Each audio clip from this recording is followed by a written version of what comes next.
Des souvenirs du passé. L'Espiadette était composée de granges foraines. Ces granges étables, éloignées du village, servaient à stocker le foin et à abriter le bétail. Les éleveurs venaient chaque jour du village soigner les vaches et les moutons.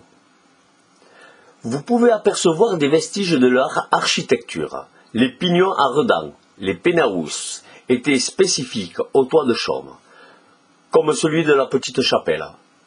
Ces pénaous étaient surmontés de pierres plates, inclinées vers le bas, facilitant l'évacuation de l'eau de pluie. Vous remarquerez également sur les cheminées des pierres de granit appelées cocutes. Elles servent encore à empêcher les brouches, les sorcières, de rentrer dans la grange et secondairement à tenir le chapeau de la cheminée.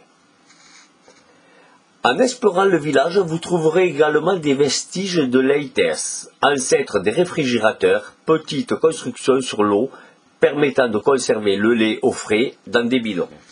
Le hameau de l'Espiadette, l'épopée du marbre de Campan.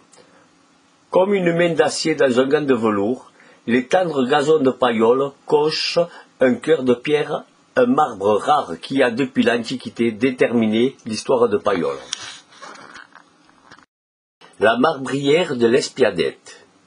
Découvert par les Romains, les marbres de Campan, verts, rouges, griottes, roses, verts, ornent les édifices les plus prestigieux en France et dans le monde. Ce site fut déclaré carrière royale par Louis XIV en 1684. La carrière n'est plus exploitée depuis 1992. Un site exceptionnel à découvrir. Ici, dans ce bâtiment-usine, vous pouvez visiter le petit musée. Vous verrez le système d'entraînement du câble de découpe, des informations sur panneaux et vidéos, ainsi que quelques réalisations décoratives. L'association Les Marbrés de l'Espiadette œuvre à la mise en valeur de ce patrimoine historique, industriel et culturel, ainsi qu'à la sauvegarde d'espaces riches en flore et accueillants pour de nombreux oiseaux.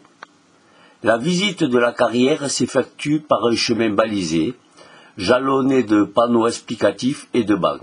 Vous pourrez voyager dans le temps, admirer de magnifiques terrasses et parois. Vous pourrez mieux comprendre comment s'est formée cette magnifique roche, ainsi que les techniques d'extraction et de déplacement des blocs. Temps de visite 1 heure ou plus.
Les dieux infligèrent à Hercule d'accomplir 12 travaux.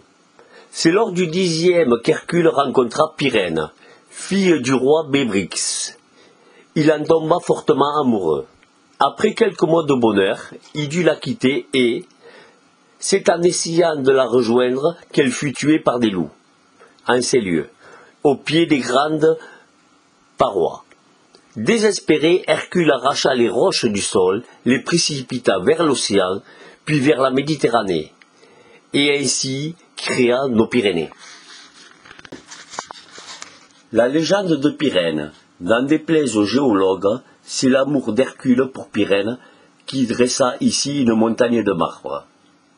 Réputés depuis l'Antiquité pour la richesse de leurs teintes et textures, les marbres de la Chaîne habillent des monuments aussi prestigieux que le château de Versailles et l'opéra Jean-Marie Constant.